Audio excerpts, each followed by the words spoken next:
Have you ever stopped to think that while some cities are literally drying up, the largest water reservoir on the planet is right there, just a few kilometers from the coast, but with one detail: it is too salty to drink.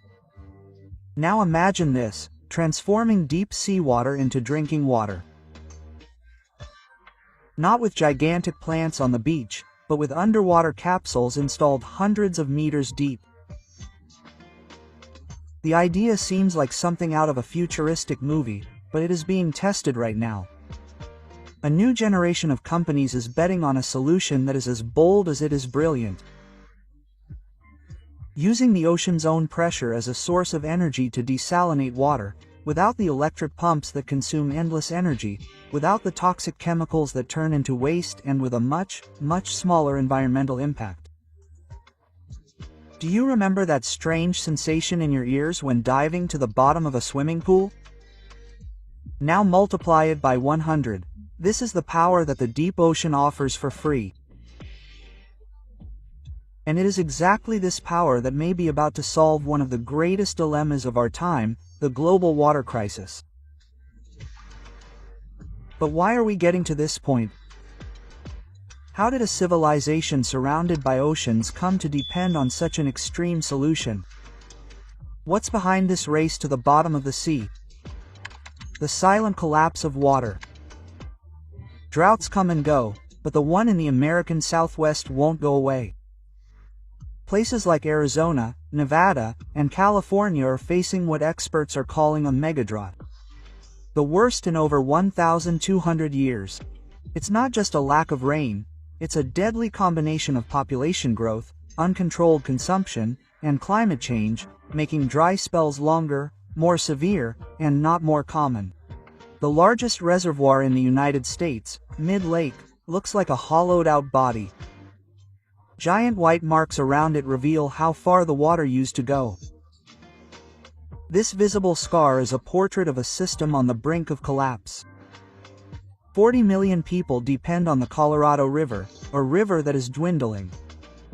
Hydroelectric plants are shutting down, farms are being abandoned. Entire cities have limited days to use water. Shortages are no longer a prediction, they're routine. And history shows what happens when water disappears. The ancient Pueblo people who lived in large stone structures in the southwestern United States disappeared after decades of drought. The same thing happened to parts of China during the Ming Dynasty. The famous American Dust Bowl of the 1930s turned vast regions into desert, displacing families, destroying crops, and depleting everything. But what makes this crisis different is that it has no end in sight and is not isolated. Each year, an area the size of Vermont and New Hampshire combined goes into drought.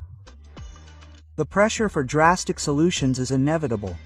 That is why technologies previously seen as impractical or extremely expensive begin to seem like the only way out: the bitter price of fresh water. In San Diego, a coastal plant has managed the unthinkable, turning the ocean into a source of drinking water. The Carlsbad desalination plant supplies 7% of the city's demand, something previously unimaginable for such dry regions. And this is not an isolated case. Today, there are more than 21,000 desalination plants spread across some 150 countries.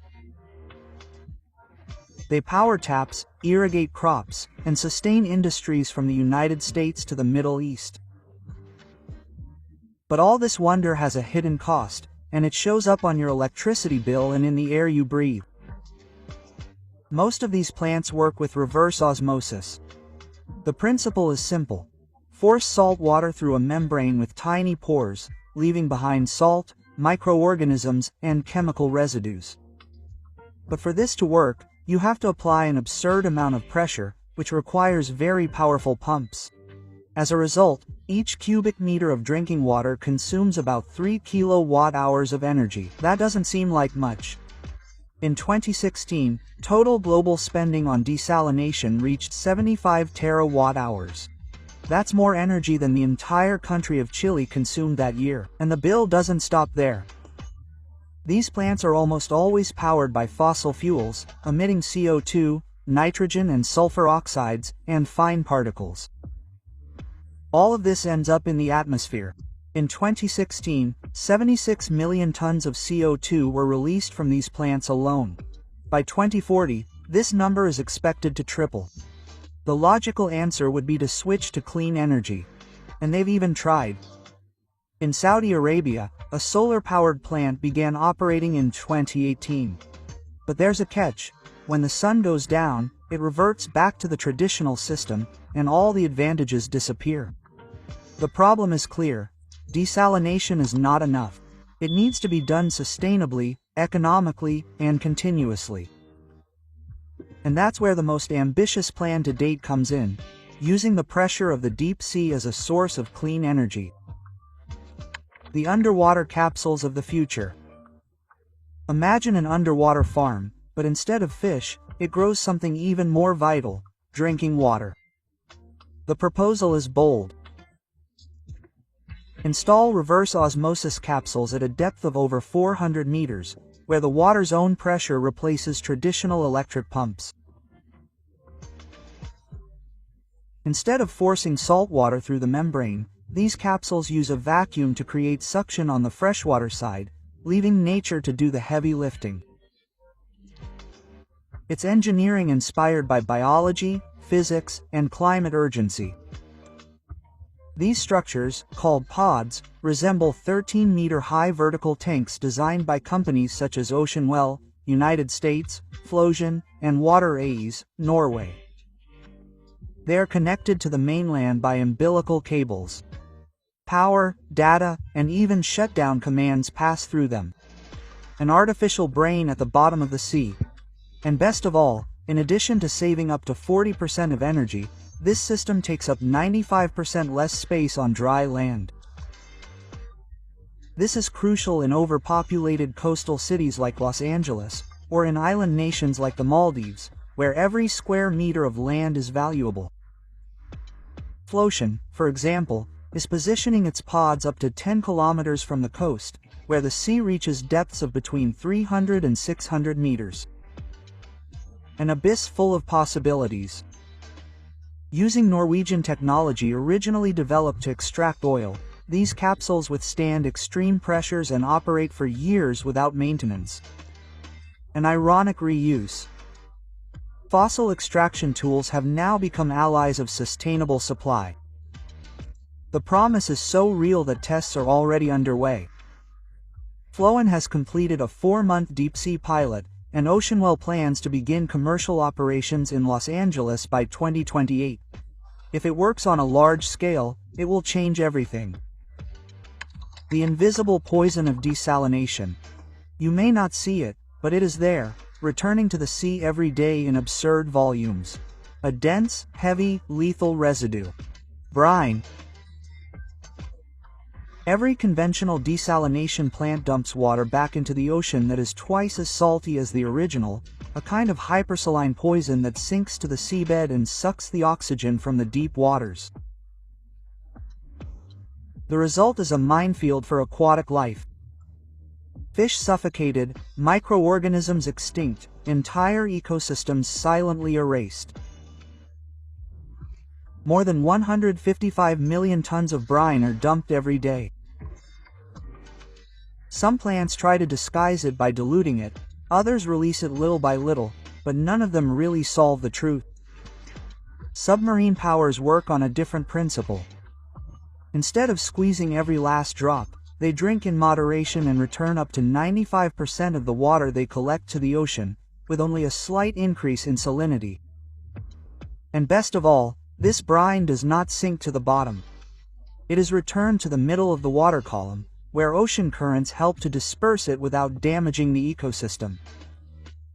The magic continues without light, algae, or excess microbial life. The cans operate in such a stable environment that they practically do not need chemicals. No chlorine, biocides, or neutralizers. The water is filtered naturally by the ocean's own pressure, but not everything is perfect. Operating miles from the coast at abysmal depths requires robust cables, precision sensors, and a constant monitoring structure. It is expensive and requires scale to offset the investment. And there is still a critical point: the membranes. Even without much wear and tear, they do not last forever. They need to be replaced every 5 to 10 years. And the world already generates thousands of tons of this material as solid waste. Recycling is still expensive and rarely practiced. Most of it goes straight to landfills.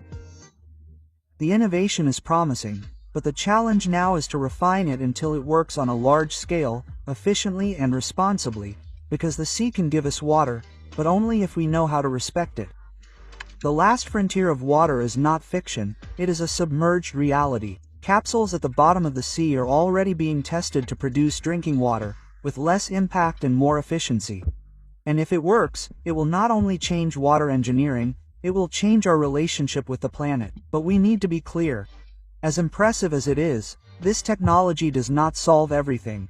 It can save coastal cities, but it does not take water inland. It does not replace dead rivers, nor does it recover depleted aquifers and, most importantly, it does not eliminate the daily waste of billions of liters around the world. The water of the future does not come only from the bottom of the sea, it comes from conscious use, from the reuse of sewage, from intelligent rainwater collection, from the end of leaks in urban networks. It comes from rethinking what is essential and how we treat this resource that for centuries we have taken for granted. But now I want to know what you think. Do you believe that underwater capsules are the future of supply, or does all this sound more like an expensive solution to a problem that we ourselves created? Leave your opinion here in the comments, because this topic needs debate and your vision can open up paths that no one has considered yet.